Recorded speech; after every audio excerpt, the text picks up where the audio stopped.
Hi friends, Sahai மேரி kitchen பெசகா அப்போ பாலும் செய்ய போகிறேன். நீங்கள் இந்த மாதிரி அரிசி உளுந்து வந்து 1 மணி நேரம் ஊற வச்சுக்கோங்க. நான் இந்த அளவு 1.5 படி அரிசி எடுத்துருக்கிறேன். இந்த மாதிரி ஊற வச்சுக்கோங்க. இது வந்து 3/4 டம்ளர் உளுந்து இந்த அளவு எடுத்துகிட்டு இதில் ஊற வச்சுக்கோங்க. இது 4 சின்ன வெங்காயம், 2-3 பல்லு பூண்டு, 1/2 ஸ்பூன் ஜீரகம், இது அரைமுடி தேங்காய் மிக்சியில் அடித்து வச்சுருக்கேன். நீங்கள் துருவி வேணாலும் வச்சுக்கோங்க. அதுக்கு வந்து நான் 1/4 கிலோ வெல்லம் எடுத்திருக்கேன். இது வந்து நார்மலாக காய்ச்சினா போதும், ரொம்ப காய்ச்ச வேண்டாம். வெள்ளை கரையிற வரைக்கும் காய்ச்சினா போதும். இது வந்து பால், ஒரு தேங்காய் உள்ள பால் நான் எடுத்து வச்சுருக்கேன். இது பால் எடுத்து வச்சுருக்கேன். இது வந்து 2ஆம் பால் எடுத்து வச்சுருக்கேன். இது 2-3 ஸ்பூன் வந்து பச்சரிசி மாவு. இது சுக்கு வந்து 1/2 ஸ்பூனு, ஏலக்காய் வந்து 1/2 ஸ்பூனு. இந்த மாதிரி பொடிச்சு வச்சுக்கோங்க. இந்த மாதிரி அரைச்சிக்கோங்க.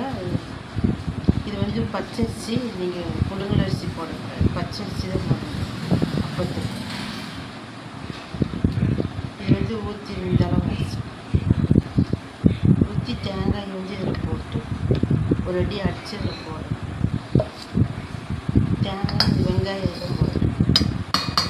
உப்பு வந்து உங்களுக்கு தேவையான அளவு போட்டுக்கணும். அளவாக போட்ட போது ரொம்ப போடக்கூடாது. உளுந்து இந்த மாதிரி அரைச்சிக்கணும். அரைச்சி இதில் போடணும்.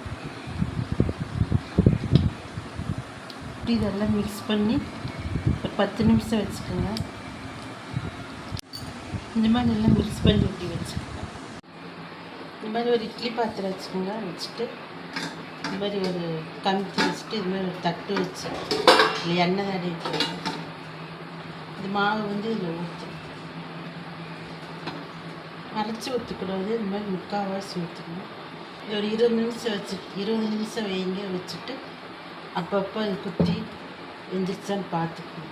இந்த மாதிரி மூடி வச்சு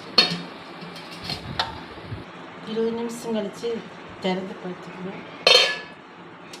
இதுமாரி ஒரு கம்பியில் குத்தி பாருங்கள், வெந்துருச்சு. இது ஒட்டாமல் இருந்துச்சுன்னா வெந்துருச்சு. இப்போ எப்படி எடுத்துருங்க. வெல்லம் வந்து 2 கப்பு தண்ணி ஊற்றி இந்த மாதிரி நார்மலாக காய்ச்சணும். இந்த மாதிரி காய்ச்சினா போதும். வடிகட்டிக்கணும். வடிகட்டி இந்த அரிசி வந்து இதில் மாவு வந்து இதில் போட்டு கலக்கணும்.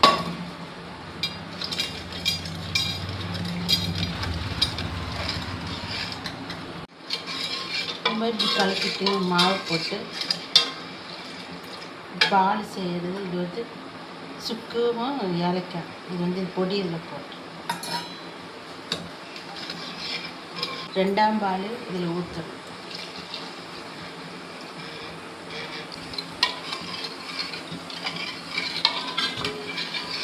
ஒரு 10 நிமிஷம் இப்படி இலக்கிக்கணும். பால் இந்த மாதிரி ஆனது பால் நீங்கள் அப்படியே ஊற்றிடும்.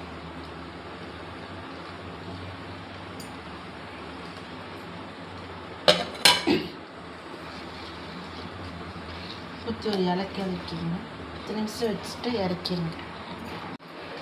இந்த மாதிரி பாலானது இப்படி ஆஃப் பண்ணி வச்சுங்க. பெசகா அப்பம் பால் ரெடி ஆயிடுச்சு. இந்த மாதிரி நீங்கள் செஞ்சு சாப்பிடுங்க. இது நீங்கள் பச்சரிசிலையும் செய்யலாம், பச்சரிசி மாவு கடையில் உள்ள மாவுலையும் செய்யலாம். இந்த மாதிரி செஞ்சு இந்த மாதிரி இதில் தொட்டு நீங்கள் சாப்பிடுங்க. நல்லா டேஸ்ட்டாக இருக்கும். இந்த மாதிரி செஞ்சு சாப்பிட்டு எனக்கு எப்படி இருக்குன்னு கமெண்ட் பண்ணுங்கள், லைக் பண்ணுங்கள், ஷேர் பண்ணுங்கள், சப்ஸ்கிரைப் பண்ணுங்கள் ஃப்ரெண்ட்ஸ். Okay friends, thank you.